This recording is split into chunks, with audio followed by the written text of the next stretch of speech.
Hello and welcome to the On The Bridle Cheltenham Festival preview with myself, Jack Teague, and I've got my good friend Josh Sweetman here. Welcome to the podcast, mate. Hi, Jack. It's nice to be here. It's a lovely sunny Saturday in Crawley, getting ready to watch the afternoon's racing. But we're going to go through some of our picks for the Cheltenham Festival. We've had some great memories. We've been together the last few years. Probably the best place to start with is the Annie Power fall that everyone seems to never forget. Oh, well, tell me about it. I think every man and his dog had money on the fourfold that day, and especially that bloke in front of us who turned around to us and said, oh, well, if Annie Power comes home, then that's, it was like 12, 13 grand in the bank, he said. Yeah. I mean, myself, I only had a couple of quid, I think 100 quid returned for me, and it was too good to be true. Annie Power, probably the shortest price of them all. After Faugheen and Douvan went through, I thought, this is in the bag, comes around the bend, no one around. And you just knew. I think I jumped that fence, anticipating, waiting for it. And it was just the sound as Annie Power went down and Ruby hit the ground. It was just the biggest groan, followed by... I think the good thing was that after the initial sort of, that's the bet gone, everyone sort of rallied round just thinking, oh, well, I hope Annie Power gets back up. And thankfully she did, and yeah, it was a crushing moment for gambling wise, but it was our first experience of Cheltenham, and it was a lovely day that first day. It was, and I think most people can probably have myself to blame because I didn't back any of the other three Mullins Ritchie horses. The only one I backed was Annie Power. So yeah, that was a crushing start to our Cheltenham life. But then we had the sadly now departed Irish Cavalier, who cheered you up that day, romping home. What price was it? Came in at 14s, I believe. I mean, I was quite lucky. Obviously, I had the fourfold, but I'd backed all of Mullins' horses individually, so I was a fair bit up. And then the last race of the day, all I remember is 4 or 5 of them coming home up the straight, and me turning to you and saying, I think that's my horse. I think that's my horse. Asked a few, probably too many Guinnesses, realising that Irish Cavalier, who... unfortunately, sadly passed away recently. Very sad. Brought it home at 14-1 and more than made up for the early fall of Annie Power, and obviously went on to do rather well. Yeah, really. Yeah, did very well, and it's a shame he's recently gone. But then we move on to the next year, and we had the Annie Power redemption. I remember coming in, there was Faugheen was ruled out. I think I backed Faugheen anti-post at 2-1. He was set to go off odds on. Pulled out a month before the festival. Annie Power, super sub as Mullins usually managed to pull out the fire.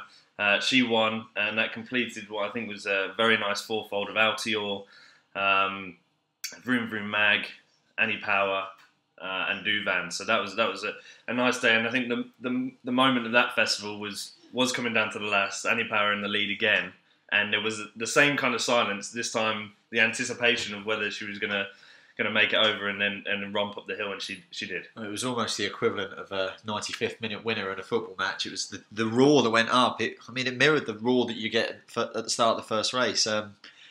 Coming back, and it's sort of heart and mouth moment, isn't it? I mean, everyone's just willing Ruby to get over the last, and thankfully, as you said, Super Sub brings it home and probably cleaned the bookies out, I would have thought. Yeah, I think they had a difficult day that day, and that's great to see. Moving on to last year, I know for a fact this is one of your favourite memories of horse racing you've ever seen. We were lucky enough to be right just after the last fence. It was Mike Bite coming there with what must have been a 10-length lead. Ploughed through the last fence and then goes wobbly. Talk me through it. You'd backed him, hadn't you? Well, I had backed him, and the reason I'd backed him is because my partner had been watching a race with me on TV a couple of months before, and she picked out Mike Bite at 8-1, and he was cruising, and it escapes me the name, what race it was, but he was absolutely cruising coming up to the last. The partner was shouting him on, and I was like, oh, he's got this in the bag, and then he stumbles over the last and hits the deck, and obviously she's gone mental at me for claiming that he was winning, she was going to win her money. So we were both on Mike Bite. I believe that we didn't make the race. We were stuck in Guinness Village for reasons which obviously are pretty obvious. But coming to the last, I just thought, oh, it's completely in the bag. And then all of a sudden, he gets the yips and But I still think, and I'm still adamant that until he sees the loose horse, wasn't it? The loose horse, he does not pick up. I mean, Nico de Boinville won, wasn't it? Yeah. Nico de Boinville gave him a great ride before that, but if Mike Bite doesn't see the loose horse, then I don't think he wins that race. He bolts up again, and just to get home, having almost come to a complete stop, it was an unbelievable performance. And again, there's a reason why he's favourite for the Gold Cup. No, absolutely. It was, to get back up, but Whisper's a great horse. We've seen that this season. It was a fantastic performance, and we'll talk a little bit later about his chances in the Gold Cup. A couple of last year's notable memories for me. I actually backed LeBake at 40-1 to win the Supreme. Probably the best single bet I've ever had. You never let that one go, do you? No, he may never run again. But always have those memories, coming there on. First of all, was he going to start? I'd seen quite a few of his races in which he refused to race. I knew, looking at who he finished behind and who he'd beaten. He'd beaten Mick Jazz, who's since gone on to beat Faugheen over in Ireland. And there was just something about him. And once he started, I turned to my mate Chris and said, he's off. He's up and running. And he just slowly creeps into it. And over the top turn coming into the straight, I said to Chris, he's coming here on the bridle. And sure enough, he just came down the hill and then popped over the lass and held off Mellon, who was really well backed, and came in at 40. So that was a great moment. And then the same day, complete roller coaster ride of the day. You had Ed Wolff collapsing in the 4 miler, looking like he was going to come and challenge Tiger Roll, who was the eventual winner, and his legs just went from underneath him, and I've never seen anything like it. It was a sad moment. He was down for so long. Everyone thought he was sadly not going to make it, and he miraculously he came back. They didn't know if he was ever going to race again. It was touch and go, and now he's come back and won an Irish Gold Cup this season and looks to be a contender at the Gold Cup at the festival. So a real amazing memory for me, and so thankful that he was still able to get back up and continue racing. Well, I mean, you look at and you read articles since about the work that went into saving him, and the vets on course have said that it was a 95% chance that he wouldn't make it, and I don't think they probably get enough credit either for the work they do. I mean, it must be having to put screens up around horses, especially with such a big crowd there. I mean, just to be alive is probably one thing, but then to go out and win the Irish Gold Cup is an incredible feat. And I mean, I'll be fascinated to see how he goes at Cheltenham, because I think it will probably be one of the biggest cheers. If he comes home in front, he'll get one of the biggest cheers there's probably been at Cheltenham in years. Yeah, I think it's one of those stories, you get a few of those, where trainers have passed away, sadly, and their horses go on to run. It's one of those where it doesn't matter if you backed it, you want it to win. It's a real fairy tale. I mean, it's almost, you could put it on sort of the same level as Sprinter Sacra. I mean, stuff like that. Everybody loves, well, at first everybody loves an underdog, but everyone loves a fairy tale story. And at the end of the day, there'll be a lot of people punting on Ed Wolff, I would have thought, just for the story, just in that hope that, fairy tales do come true, don't they? So, and I'm one of those believers. So let's hope the fairy tale does come true, and the impossible dream, as it was described as Sprinter Sacra, it comes back for Ed Wolff. They'll have to find a different song, I imagine. ITV. Okay, let's move on to this year, and we'll start with the Champion Hurdle. All our prices are Skybet prices, non-runner, no bet. So obviously there's a few curveballs in there with horses that are unlikely to run in certain races. So let's have a rundown of the top of the market in the Champion Hurdle. Buveur is the 5-2 on favourite. Faugheen 6-1. Min 8-1, unlikely to run. My Tent or Yours 10-1. York Hill 12-1, unlikely to run as well. Mellon 14-1. Wicklow Brave 20-1, and the rest bigger. So I guess the big question here, Josh, is this just a no contest? Will Buveur prove those odds to be right and just win this at a canter? Well, I think this one's a bit tricky, because so far Buveur there is just romped home. Never really looked like losing. Never really looked in trouble. I mean, came home on the bridle with ease a couple of weeks ago. But I can understand the odds, but my one concern would be that I wouldn't say he's beaten anyone of real class. At Cheltenham, anything can happen, as we all know, but I would like to have seen a challenge in a race leading up. Faugheen sticks out, doesn't it? But I think we'd all love to see the Faugheen of old. The Faugheen we all know comes up Cheltenham Hill. Yeah, but it's you never know. You never know with Mullins. You never know with. You just don't know what you'll get. You don't know what they say beforehand. I mean, we all know Mullins to be one of the trainers that says, "Oh, this horse will run." And Rich Ritchie, of course, he's out there mouthing all the time. Well, it's Douvan this weekend being pulled when. I mean, but if Faugheen is back to his best, he should win, shouldn't he? If he's 100%. I mean, Faugheen. I don't believe I've seen a better hurdler at their prime than Faugheen. I mean, there's a lot. There's a lot of horses going back, but Faugheen, there's a reason that he was called the Machine. Yeah, absolutely. And we'd, like you say, we'd love to see him back 100%, and then we'll find out what Buveur is really made of. I mean, Mullins has since come out and said Faugheen's last run, there wasn't anything wrong with him. Was it Paul Townend, I believe, pulled him up. There's a run before last year. Yes, he's since come back and finished second to Super Sunday. But Super Sunday's a good horse.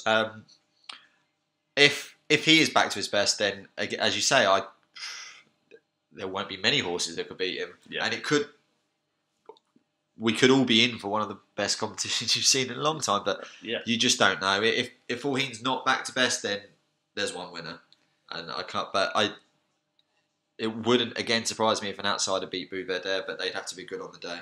Yeah, I mean, you got My Ten or Yours, who's so often finished second. Finally got his head back in front after a few years this season. He'll probably be bang there at the finish, chasing home. But it's one of those where it's not really, considering it's one of the premier races. I mean, we're obviously previewing it first. It's the big race on the opening day.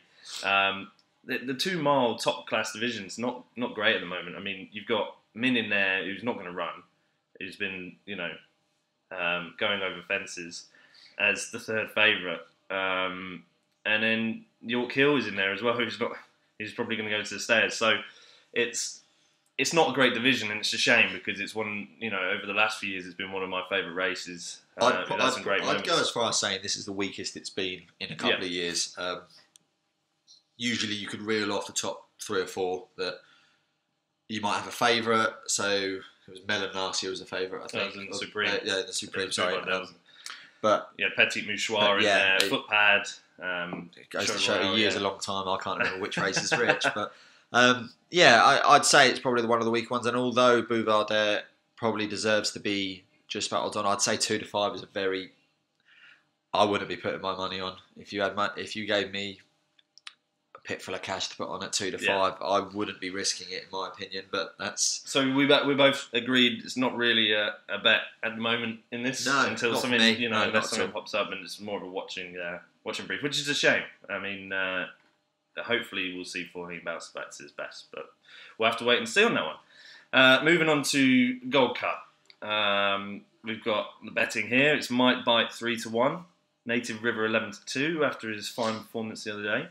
Sizing John 6 to 1, Road to Respect 10 to 1, Kalota Vic 10 to 1, Coney Island 10 to 1, Our Duke 12 to 1, Definitely Red and Total Recall 16 to 1, Milena Rocco 20 to 1, Black Lion 20 to 1, and Ed Wolff, as we talked about, 25 to 1.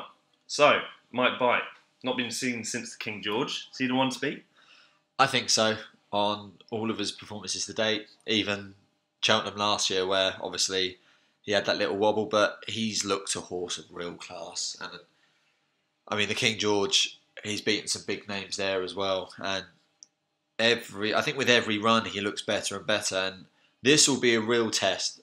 I think this will sort of separate whether he's going to be a good horse, or he's a good horse, or he's going to be a great horse. I think he's deserved favourite, and I was quite lucky last year because I punted quite well on Sizing John, and he came home beautifully with Robbie Power on board. Having watched Native River's last run, I was really impressed. And watching that, I remember him romping home in the Welsh Grand National.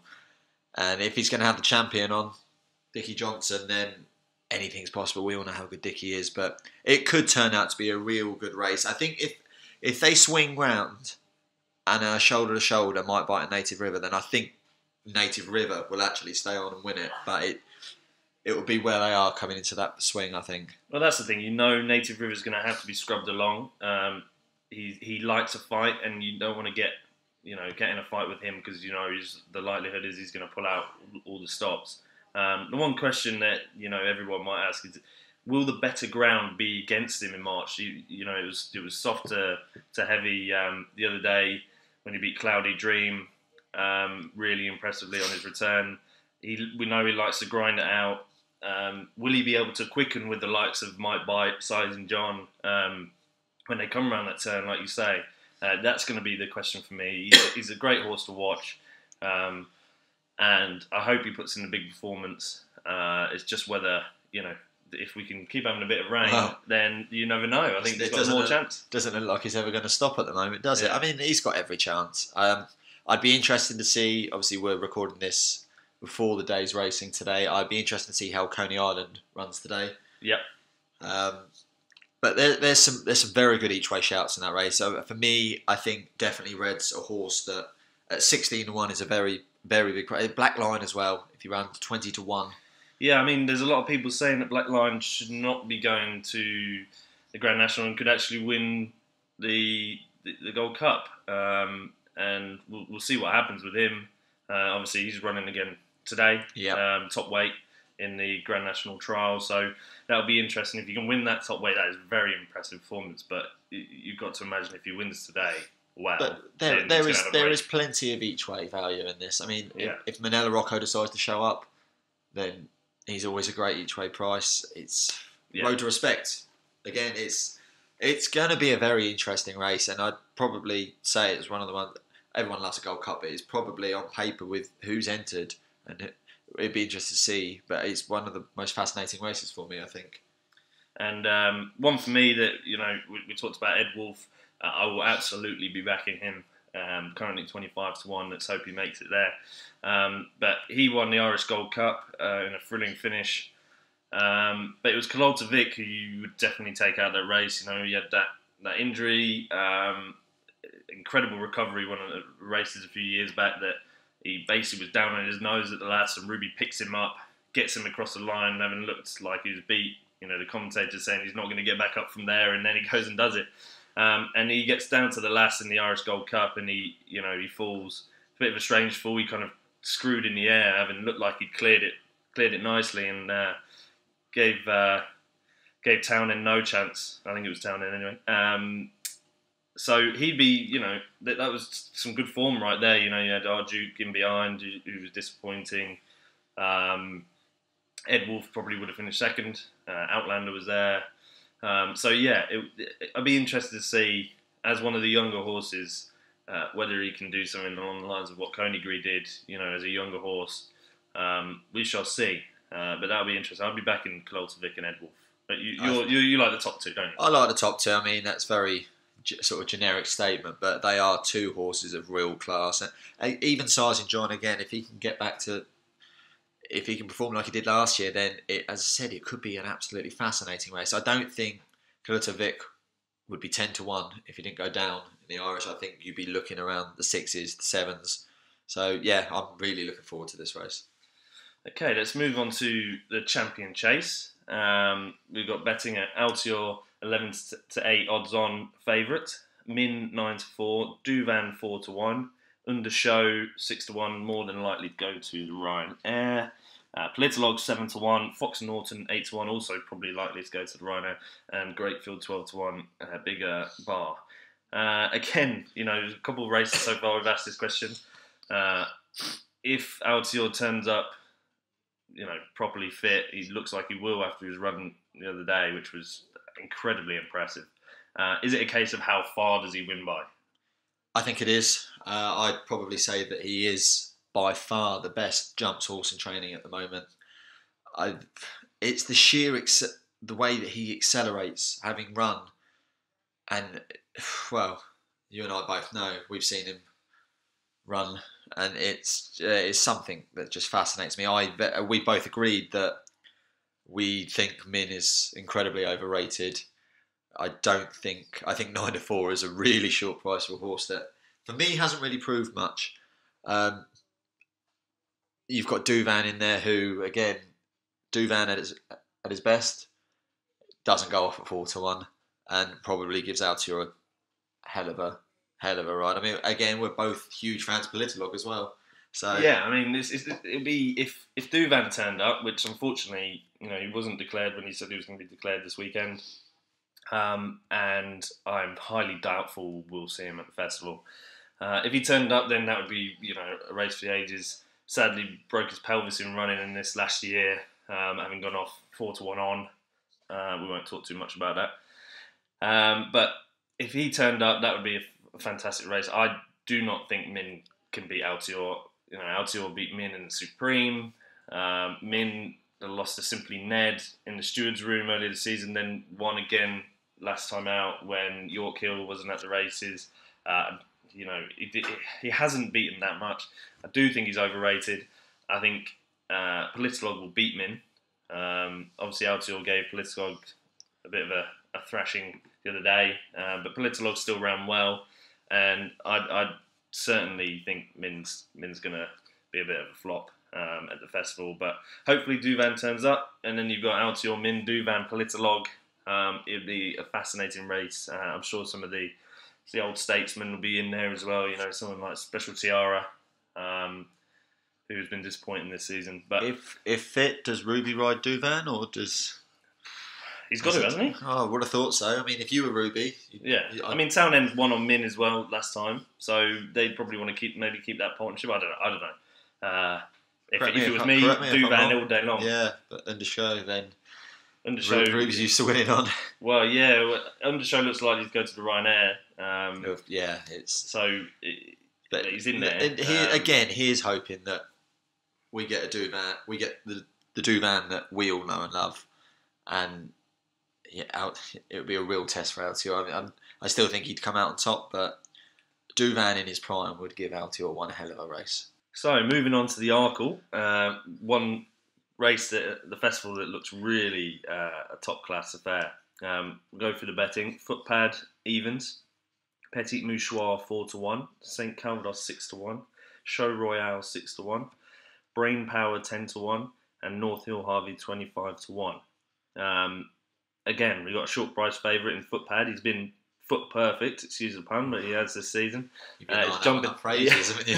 It's probably been used a fair few times on certain podcasts, but yeah, he's looked perfect. His jumping's been fantastic, unbeaten over fences. Does he win this comfortably? What's your opinion? I'd agree with you that this is probably one of the most open races of the festival. I mean, Footpad has come on really well over his last couple of runs, and he does look a horse of real class, but previously we've seen Petit Mouchoir run really well. I watched St. Calvados a week or two ago, forget when it was, and he won albeit at a short price, but quite convincingly. Brain Power is a horse that I do really like, and I remember watching him, it must have been about a year ago, live on ITV, and the weather was so bad, it was one of those where the commentator had no idea they were coming home, and I had no idea until about a fence out, they said, it's Brain Power coming over the last, and he was clear by an absolute country mile. Perhaps not been as good since then, but he is a horse of good quality, and I'd almost be picking a winner in this at the toss of a couple of coins, because on paper it is a very exciting race. I'd be struggling to pick a winner.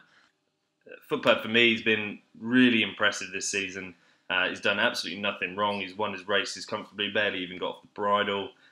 His jumping slick. From that point of view, I can't see him being beaten if he turns up 100% as the way he's been running. He's already beaten Petit Mouchoir. Now, I know they're saying Petit Mouchoir back to Cheltenham, back on better ground than there has been recently. He might close the gap, but still don't see Footpad being beaten. He finished fourth in the Champion Hurdle last season. He's improved over fences quite considerably, and until proven otherwise, I think he's one to stick with and could even be a Champion Chase winner in a year's time.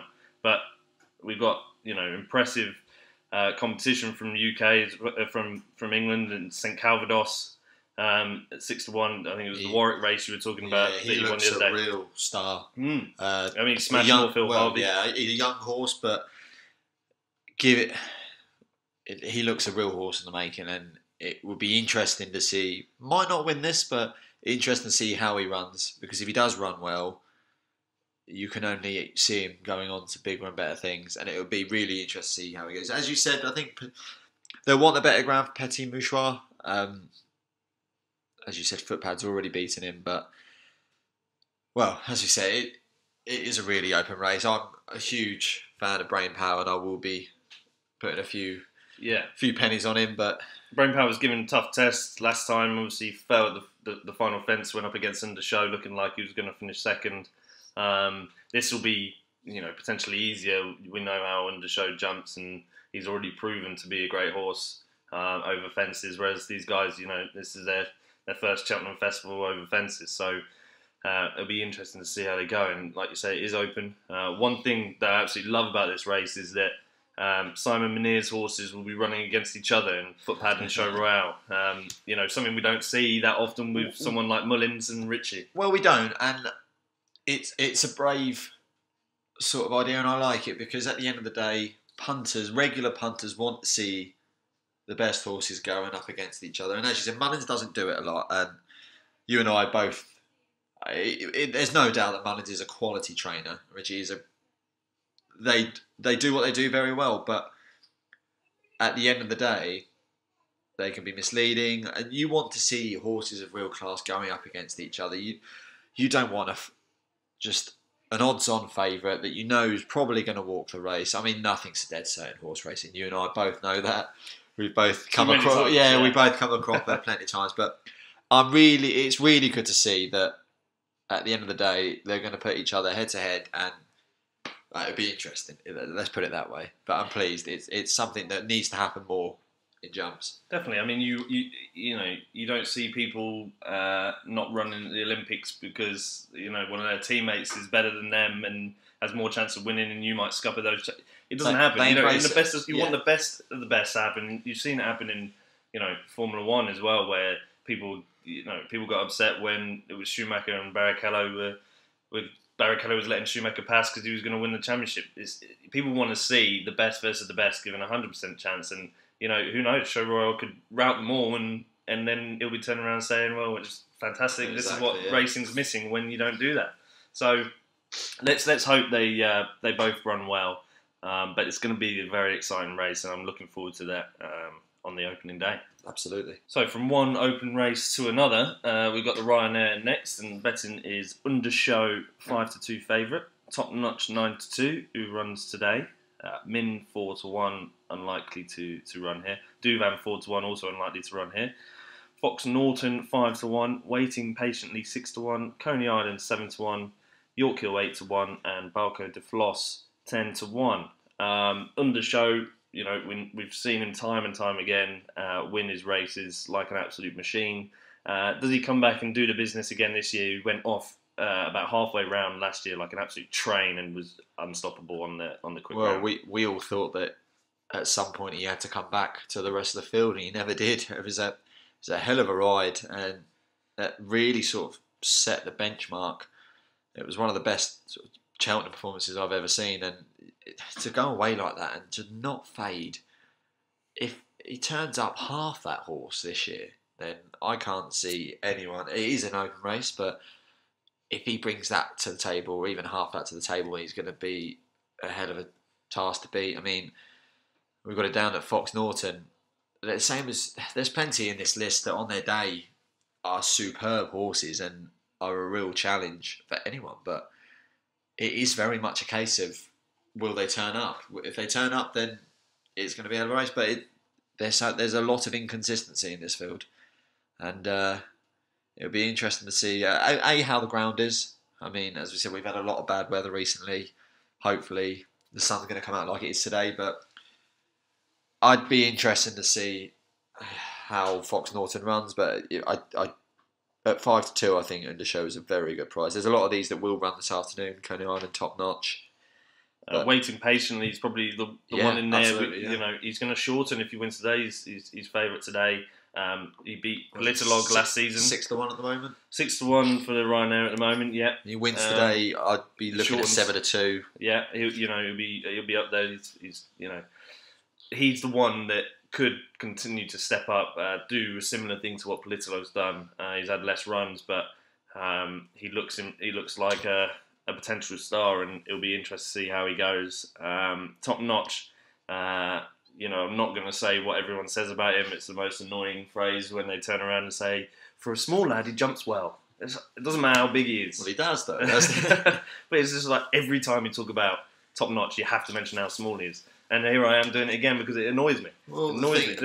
Let's talk about his class rather than his size first. Some of the smaller, like Black Lion, is a great example of a small horse that does jump very well. It's usually the phrase, he's not the biggest. Yeah, but he has the biggest heart. That's the one that really annoys me. But he is a classy horse. Good jumper. Aside from his size, which, as you said, shouldn't really come into it shouldn't be an opinion. It should be on his ability to A, jump, and B, he's shown time and time again that he's a horse of real quality. He wouldn't be in this race and he wouldn't be second favourite as it stands if he didn't have a bit of class about him. Exactly, and he finished second to York Hill, last season in the GLT, I think it was, and he clearly likes Cheltenham. So, he likes everywhere he runs. I mean, I've never been disappointed with one of his runs. He's got a real engine and a real quality of jumping. My only concern for him would be if coming home 2 or 3 out, sort of neck on neck, or trying to make up a little bit of ground, a couple of lengths. Has he got the speed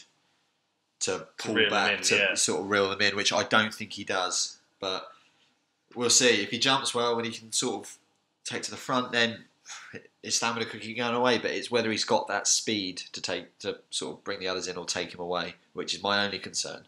And we'll come on to the stairs hurdle in a little bit. But York Hill, has been touted to be great over fences, as he showed at the festival last year. He's just not come on this year. It's not clicked. Would you go back to hurdles with him?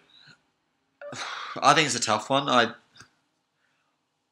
I'd wait to see how he runs in this. I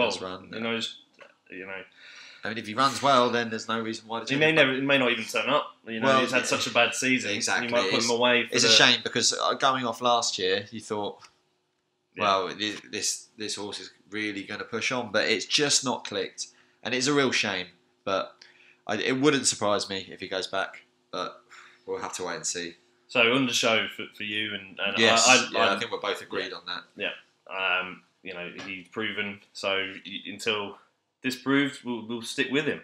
Okay, let's move on to the Supreme, opener. We've got Getabird 15-8, Samcro 6-4. More than likely, we'll go to the Ballymore where he's odds on. Kalashnikov 6-1. If the Cat Fits 6-1. Mingley Khan 12-1. Somerville Boy 14-1. Clayman taking Faugheen 14-1. Paloma Blue 16-1. Bigger the rest. Samcro is expected to go to the Ballymore. Does that mean Getabird is good value at 15-8, or do you think he's not as solid a favourite as potentially he seems? Well, I think there's a couple of good horses in this race. As you said, if Samcro does go to the Ballymore, which we'd probably expect, then I'd be looking at 15-8 to be a very good price at the moment. I mean, Getabird, as we discussed earlier, is unbeaten in Ireland. 4 runs and 2 over hurdles this season. Yeah, I mean, it's solid. There's nothing better. There's nothing better for me than I'm one of those that I love it when a horse has got an unbeaten run. I sort of like both sides of the deal. That I'd love the fact that he'll stay unbeaten, but part of me also wants him to be beat. So obviously you can't get the best of both worlds. But I think 15-8 at the moment is a very good price. If I was a man that gambled big money, which, as you know, I'll do 20 and 30p here and there, then I think it's a brilliant price, especially non-runner, no bet as well. For me, I think the outstanding each way value in this race is Mingley Khan. was running really well last time out. I believe it was last time out. And time before last.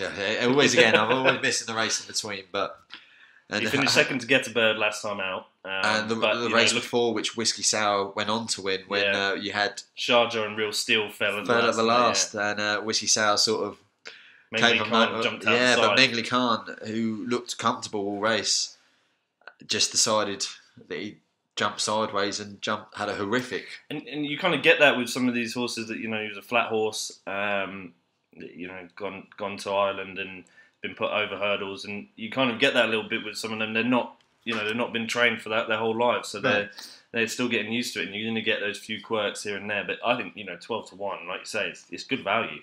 He wasn't that far behind Getabird, and on his day he could reverse the form, even if he's probably got less upside to him than Getabird, who's still unbeaten. As you said, being originally a flat horse, you can give a horse all the training you want, but up until a race, that's the real experience. That's the real training that they'll learn from that, not so much from what they're taught back home on the gallop. So it'll be a really interesting race. I think Mengli Khan's probably quite a big price. There's huge each way value in it. Let's talk about Kalashnikov. He was so impressive the other day in the Betfair Hurdle. Routed a big field in tough conditions. Completely mud-splattered. Big real first slog, winner for Amy Murphy. Big winner. He's 6-1. Do you think that race would have taken the edge off him, or do you think they said on better ground he's going to be even better, and he wasn't supposed to be suited to that? Do you think? How do you see it going with him? Well, we saw him at Sandown, didn't we? And on a real cold day. I'm glad that we're not there anymore. The 6th or whatever it was. Awful day for me with 4 seconds and no winners. But I get the violin out. Well, that's the story of my life. But he didn't really show much there, and that was better ground than what he won on recently, which is a real slog. And they're saying he wants better ground, which, well, judging by that performance, you'd think that you're not sure what they're talking about. But obviously they know the horse better than you and I do. Yeah. So, again, it's 6-1. It could be a good each way, dirty each way price. Yeah, it could be. You would expect him to be there at the finish, where he finished. Exactly, especially the ground, because the ground was so bad.